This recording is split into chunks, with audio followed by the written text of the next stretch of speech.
Good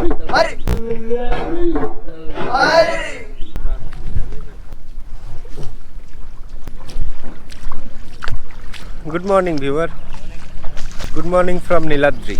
আগের পর্বে ভিডিওগুলো দেখে থাকলে আপনারা জানেন যে আমরা দেলোয়ার ভাইয়ের বাসায় ছিলাম। না দেখে থাকলে লিঙ্ক ডেসক্রিপশন বক্সে আছে, দেখে নেবেন। গত 2 পর্বে দেখিয়েছিলাম ঢাকা থেকে সিলেটের জাফলং এবং সিলেট থেকে সুনামগঞ্জ হয়ে শিমুলবাগান এবং নীলাদ্রি লেকের বেড়ানোর বিস্তারিত। আজ আমরা যাচ্ছি টাঙ্গুয়ার হাওর বেড়াতে।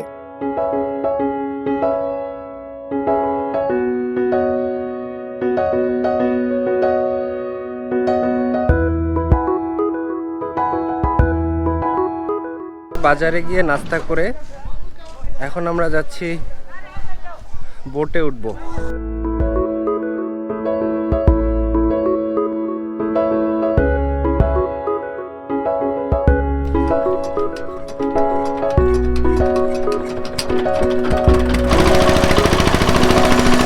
টাঙ্গুয়ার হাওর বৃহত্তর সিলেটের সুনামগঞ্জ জেলায় অবস্থিত।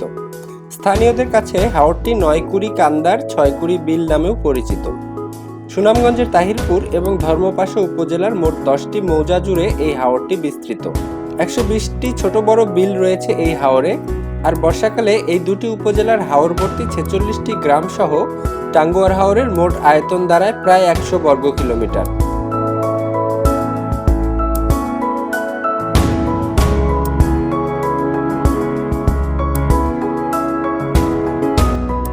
ভারতের মেঘালয়ের পাহাড় থেকে প্রায় 30টি ছোট বড় ঝর্ণা এসে মিশেছে টাঙ্গুয়ার হাওরে।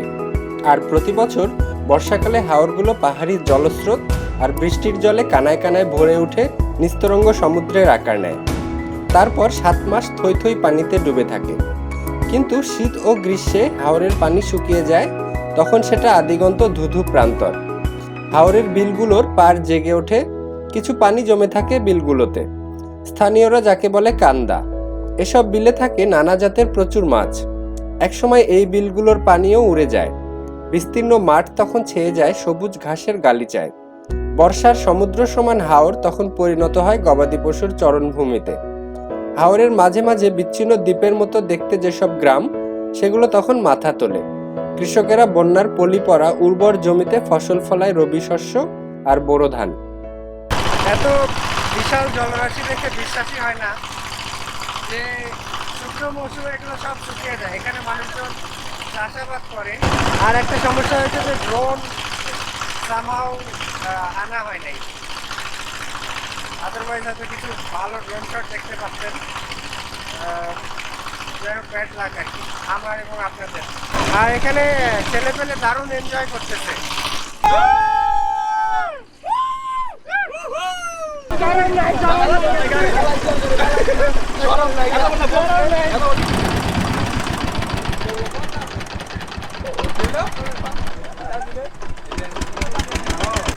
ভালো জায়গায় জিগায় নিচে সাঁতার পারে কিনা। ধাক্কা দিবা আমারে, উদ্ধার করতেছি, শুধু ধাক্কা দেওয়ার চিন্তা আবার হবে।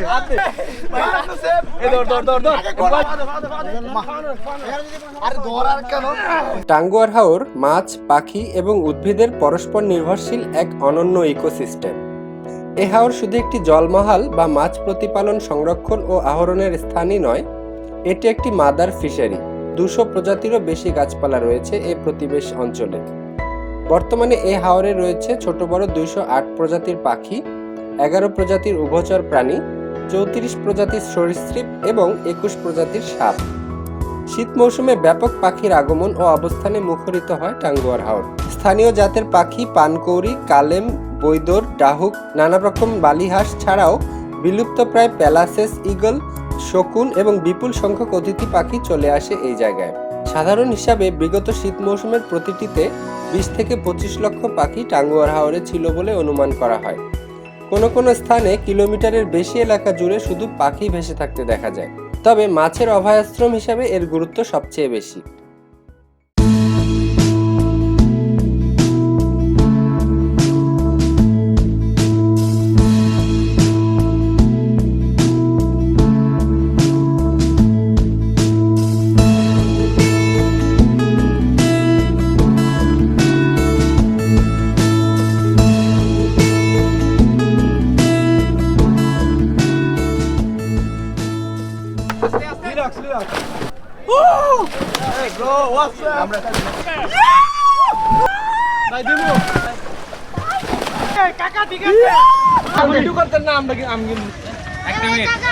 লাইফ জ্যাকেট ভাড়া পাওয়া যায় যদি কারো লাগে, 20 টাকা করে প্রতিজন।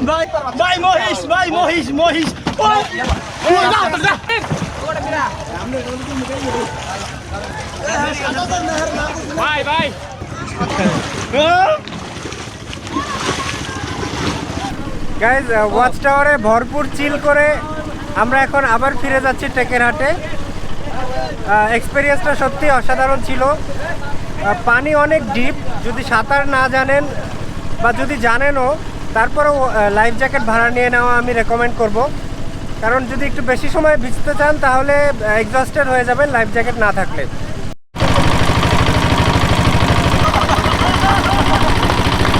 কাপড় শুকানো নিনজা টেকনিক। হ্যালো গাইস,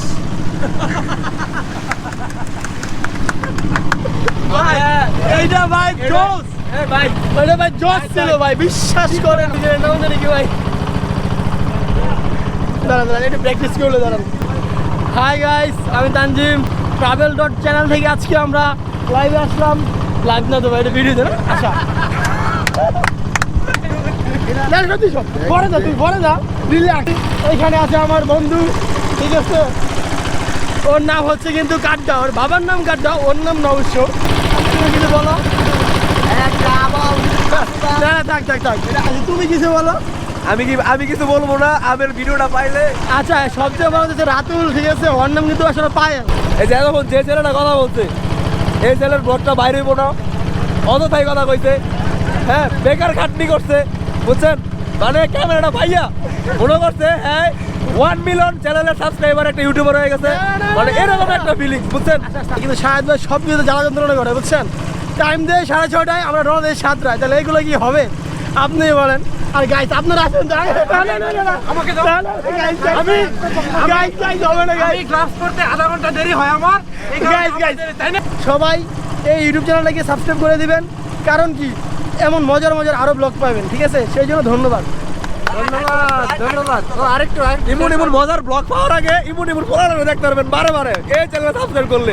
হ্যাঁ, বিনোদন মানে বাংলাদেশ সরকার 1999 সালে টাঙ্গুয়ার হাওরকে ইকোলজিক্যালি ক্রিটিক্যাল এরিয়া বা পরিবেশ জীববৈচিত্র্যের দিক থেকে ঝুঁকিপূর্ণ অঞ্চল হিসেবে ঘোষণা করে। আর 2000 সালে সুন্দরবনের পরে বাংলাদেশের দ্বিতীয় রামসার বা আন্তর্জাতিকভাবে গুরুত্বপূর্ণ জলভূমি হিসেবে টাঙ্গুয়ার হাওরকে ঘোষণা করা হয়। টেকেরহাট ফিরে লাঞ্চ করে আমরা গিয়েছিলাম বারিক্কা টিলায়। সে গল্পটা বলবো পরের পর্বে। ভিডিওটি ভালো লাগলে লাইক দেবেন, কিছু জানার থাকলে কমেন্ট বক্সে লিখুন। ফ্রেন্ডস অ্যান্ড ফ্যামিলিকে জানাতে ভিডিওটি শেয়ার করতে ভুলবেন না, আর আমার চ্যানেলে সাবস্ক্রাইব তো মাস্ট। দেখা হচ্ছে পরের পর্বে। Till then take care, tata.